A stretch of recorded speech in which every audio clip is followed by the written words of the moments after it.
ከቀናት በፊት በማዕከላዊ ኢትዮጵያ በተገደሉ 3 ወጣቶች ዙሪያ እውነት ሕግ ካለ ርሸና የፈጸሙና ያስፈጸሙ አካላት ሊጠየቁ ይገባል ሲሉ ነዋሪዎች ተናገሩ።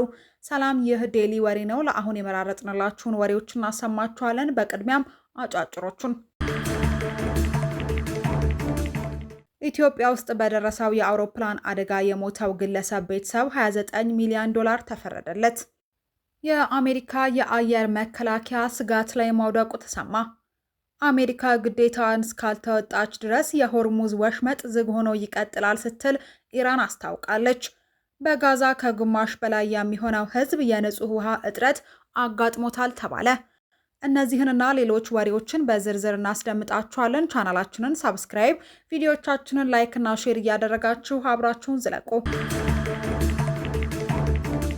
እውነት ሕግ ካለ ርሸና የፈጸሙና ያስፈጸሙ አካላት ሊጠየቁ ይገባል ሲሉ ነዋሪዎች ተናገሩ። ከ13 ቀናት በፊት በማዕከላዊ ኢትዮጵያ ክልል ጉራጌ ዞን አበሽጌ ወረዳ ተመስገን ጌታቸው፣ ይታገሱ አሰግደው፣ ግዛው ግርማ የተባሉ 3 ወጣቶች በትራንስፖርት እየተጓዙ በነበረበት ወቅት ከመኪና እንዲወርዱ ተደርገው መገደላቸው ይታወቃል። ቃላቸውን ለቲግቫህ የሰጡ የአካባቢው ነዋሪዎች 3ቱ ወጣቶች ከመኪናው እንዲወርዱ ተደርገው እጃቸው የፍጥኝ ታስሮ በአሰቃቂ ሁኔታ ተረሽነው አስከሬናቸው በትውልድ አካባቢያቸው መገኘቱ እውነት ነው ብለዋል። የእነዚህ ወጣቶች በጸጥታ ኃይሎች መገደልና ከግድያው በኋላ የሟቾቹ አስከሬን እንዳይነሳ ተብሎ በጅብ እንዲበላ በመሆኑ በአካባቢው ማህበረሰብ ዘንድ ከፍተኛ ቁጣ፣ ሐዘንና ስጋት መፍጠሩን ተናግረዋል። አስከሬናቸው ከሌሊቱ 11 ሰዓት አካባቢ በትውልድ ቀያቸው ተጥሎ ማንም እንዳያነሳና እንዳይቀብራቸው ማስጠንቀቂያ ከተሰጠ በኋላ አስከሬናቸው ለጅብ ተጋልጦ እንዲቆይ ሆኗል። ከ3ቱ የአንዱ ቤተሰቦች አንስተው ቀብረዋል ሲሉ አብራርተዋል። ነዋሪው ፋኖ ናቸው ተብለው ከመኪና እንዲወርዱ ከተደረጉ በኋላ በአሰቃቂ ሁኔታ መገደላቸውን ነው የሰማነው ያሉ ሲሆን ይህ በየትኛው መመዘኛ ትክክል አይደለም። ጥፋትና ወንጀል ፈጽመው ከሆነ ወደ ፍርድ ቤት መውሰድ ይገባ ነበር። እውነትም ሕግ ካለ በቁጥጥር ስር የዋሉ ሰዎችን የረሸኑ በሕግ ሊጠየቁ ይገባል ብለዋል። ነዋሪዎቹ የተጎጂ ቤተሰቦች የሆነ ያለውን ነገር ወጥተው ለመናገር መረጃ ለመስጠት ይፈራሉ ተብሏልም ነው ያሉት። ኢትዮጵያ ውስጥ በደረሰው የአውሮፕላን አደጋ የሞተው ግለሰብ ቤተሰብ $29 ሚሊዮን ተፈረደለት።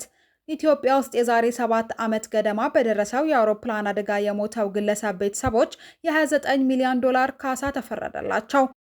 እንደ ግሪጎሪያን አቆጣጠር በ2019 ቢሾፍቱ አጠገብ ወድቆ የተከሰከሰው የኢትዮጵያ አየር መንገድ አውሮፕላን ቦይንግ 737 ማክስ 8 አሳፍራቸው የነበሩ 157 መንገደኞችና የአውሮፕላኑ ሰራተኞች በሙሉ አልቀዋል።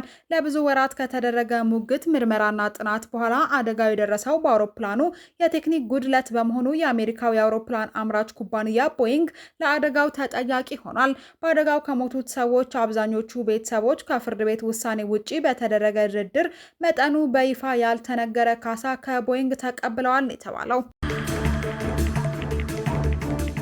የአሜሪካ የአየር መከላከያ ስጋት ላይ ወደቀ። ኢራን ሚሳኤሎቿን የአየር ላይ አቅጣጫ እንዲቀይሩ አድርጋ አሻሽላለች ተብሏል።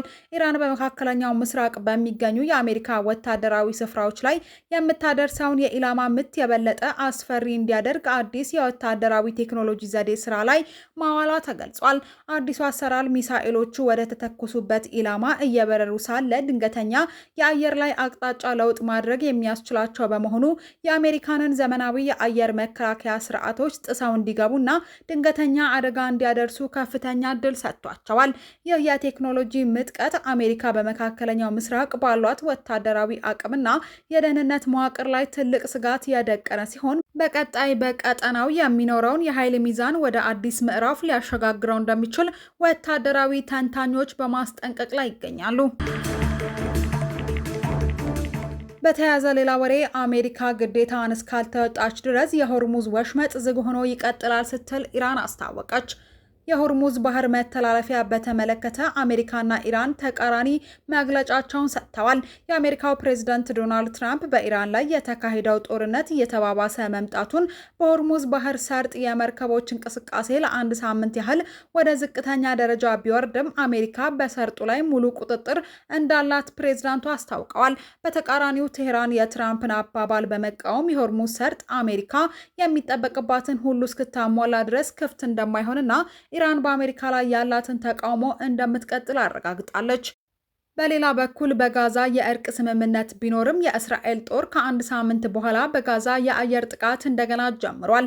በደቡባዊ ሊባኖስም የአየር ድብደባና የማፍረስ ዘመቻዎች መቀጠላቸው ተዘግቧል። በዚህ መሃል የሆርሙዝ ሰርጥ ላይ የሚስተዋለው የመርከቦች እንቅስቃሴ መቀነስ በዓለም የነዳጅ አቅርቦትና የኃይል ገበያ ላይ ተጨማሪ ጫና እያደረሰ ሲሆን፣ የአሜሪካና ኢራን ተቃራኒ አቋም በቀጠናው ውጥረት እንዳይባባስ ከፍተኛ ስጋትን ፈጥሯል። በመጨረሻም በጋዛ ከግማሽ በላይ የሚሆነው ሕዝብ የንጹህ ውሃ እጥረት አጋጥሞታል ተባለ። በጋዛ ከግማሽ በላይ የሚሆነው ሕዝብ ለመጠጥና ለምግብ ዝግጅት በቂ ውሃ ማግኘት እንዳልቻለ የተባበሩት መንግስታት የሰብአዊ ጉዳዮች ማስተባበሪያ ቢሮ ኦቻ አስታውቋል። በጋዛ ከ1.3 ሚሊዮን በላይ የሚሆኑ ሰዎች በቀን ለአንድ ሰው ከ6 ሊትር ያነሰ ውሃ እያገኙ ነው። ይህም በአስቸኳይ ሰብአዊ ሁኔታ ውስጥ አንድ ሰው በቀን ለመጠጥ፣ ለመታጠብና ለምግብ ዝግጅት ያስፈልገዋል ከተባለው ዝቅተኛው መስፈርት 15 ሊትር ውሃ በእጅጉ ያነሰ ነው።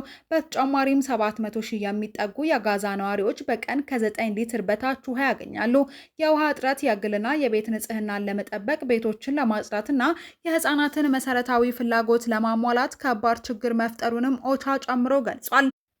በተለይም ሰዎች ውሃ ለማግኘት በሚሰለፉባቸው ቦታዎች መጨናነቅ መብዛቱንና ውሃ የሚያጓጉዙበት በቂ ዕቃ አለመኖሩን የገለጸው ቢሮ አብዛኛው ጊዜ ይህን ከባድ ስራ ህጻናት እንደሚያከናውኑትም አስታውቋል።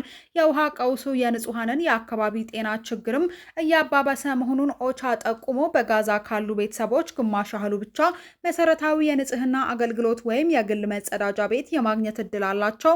ከ900 ሺህ በላይ ሰዎችን በመኖሪያ አካባቢዎች በተከማቸ ቆሻሻ ለተለያዩ የጤና አደጋዎች መጋለጣቸውን ጠቁሟል። ከዴሊ ወሬ የመራረጥንላችሁ አሁናዊ ወሬዎች እነዚህ ነበሩ። ስለሰማችሁን ከልብ እናመሰግናለን። ቻናላችንን ሰብስክራይብ እንዲሁም ቪዲዮቻችንን ላይክ እና ሼር በማድረግ ለሌሎች እንዲደርሱ በማድረግ እንድትተባበሩን በማክበር እንጠይቃለን። ሰናይ ጊዜ